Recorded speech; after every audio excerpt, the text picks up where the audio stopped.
നമസ്കാരം. ശബരിമലയിൽ അന്താരാഷ്ട്ര പുരാവസ്തു കടത്ത് നടന്നുവെന്ന് രമേശ് ചെന്നിത്തല. താൻ പ്രതിപക്ഷ നേതാവായിരുന്ന സമയത്താണ് ഇത്തരത്തിലൊരു നീക്കം ശ്രദ്ധയിൽപ്പെട്ടത് എന്നും താൻ അതിനെ ശക്തമായി എതിർത്തുവെന്നും അദ്ദേഹം പറഞ്ഞു.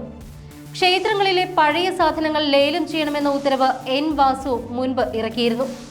ആന്റിക് കച്ചവടം ഞാൻ സംശയിക്കാൻ അതും കാരണമാണ് എന്നും രമേശ് ചെന്നിത്തല ചൂണ്ടിക്കാട്ടി. ശബരിമല സ്വർണ്ണക്കൊള്ളയിൽ വൻ സ്രാവുകൾ ഉൾപ്പെട്ടിട്ടുണ്ട്. 2 ദേവസ്വം പ്രസിഡന്റുമാർ മാത്രം വിചാരിച്ചാൽ ഇത്രയും വലിയൊരു കൊള്ള നടത്താനാകും എന്ന് കരുതുന്നില്ല എന്നും CBI അന്വേഷണം വേണമെന്നും അദ്ദേഹം ആവശ്യപ്പെട്ടു. ശബരിമലയിൽ നടന്നത് നമ്മൾ ഉദ്ദേശിക്കുന്ന തരത്തിലുള്ള ഒരു മോഷണം മാത്രമല്ല എന്നും അതിന് അന്താരാഷ്ട്ര മാനങ്ങളുണ്ട് എന്നും വിദേശ വ്യവസായി പറഞ്ഞതിന്റെ അടിസ്ഥാനത്തിലാണ് വിവരങ്ങളെല്ലാം താൻ പ്രത്യേക അന്വേഷണ സംഘത്തെ ധരിപ്പിച്ചത് എന്നും രമേശ് ചെന്നിത്തല പറഞ്ഞു. വ്യവസായിക്ക് ഇത് നേരിട്ട് SITയോട് പറയാൻ സുരക്ഷ സംബന്ധിച്ച ചില ആശങ്കകളുണ്ടായിരുന്നു.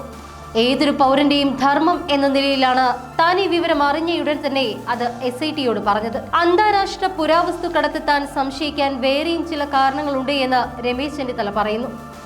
ക്ഷേത്രങ്ങളിലെ പഴയ വിളക്കുകളും ചെമ്പുപാത്രങ്ങളും മറ്റും ലേലം ചെയ്യാൻ മുൻ Devaswom board president N Vasu ഉത്തരവിറക്കിയിരുന്നു. അന്ന് പ്രതിപക്ഷ നേതാവായിരുന്ന താൻ ഇതിനെ ശക്തമായി തന്നെ എതിർത്തു. ക്ഷേത്രങ്ങളിൽ സ്ഥലമില്ല എന്നതായിരുന്നു അന്ന് ദേവസ്വം മന്ത്രിയായിരുന്ന കടകംപള്ളി സുരേന്ദ്രന്റെ ന്യായം. ഇത് കൂട്ടി വായിച്ചപ്പോഴാണ് ആന്റിക് കച്ചവടം ഇതിന്റെ പിന്നിലുണ്ട് എന്ന് തനിക്ക് സംശയം വന്നത് എന്നും രമേശ് ചെന്നിത്തല പറഞ്ഞു. തന്റെ സംശയങ്ങൾ എത്രമാത്രം ശരിയാണ് എന്നറിയില്ല എന്നും എല്ലാം അന്വേഷണത്തിലൂടെ പുറത്തു വരട്ടെ എന്നും അദ്ദേഹം കൂട്ടിച്ചേർത്തു. മോഷ്ടിച്ച സ്വർണം പുരാവസ്തു എന്ന പേരിൽ അന്താരാഷ്ട്ര മാർക്കറ്റിൽ വിറ്റതായിട്ടാണ് തനിക്ക് ലഭിച്ചിരിക്കുന്ന അറിവ്. പുരാവസ്തുക്കൾക്ക് വലിയ മൂല്യമാണുള്ളത്. ഇവയ്ക്ക് വിലമതിക്കാനാവില്ല.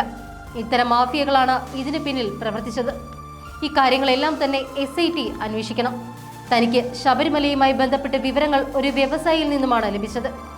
ശബരിമലയിലെ വിവരങ്ങൾ തനിക്ക് നൽകിയ വ്യക്തിയുടെ പേര് മാധ്യമങ്ങൾക്ക് മുന്നിൽ വെളിപ്പെടുത്തില്ല.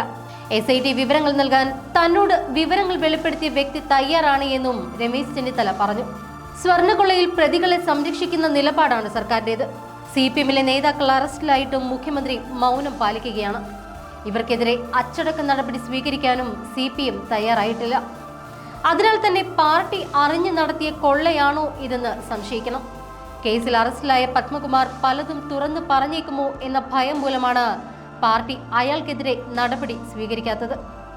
ദേവസ്വം മന്ത്രി VN വാസവനും മുൻ മന്ത്രി കടകംപള്ളി സുരേന്ദ്രനും സ്വർണ്ണക്കൊള്ളയിൽ പങ്കുണ്ട് എന്നും സംഭവത്തിൽ വിശദമായ ഒരു അന്വേഷണം നടക്കുന്നതോടുകൂടി പുതിയ വിവരങ്ങൾ വെളിച്ചത്ത് വരുമെന്നും രമേശ് ചെന്നിത്തല പറഞ്ഞു.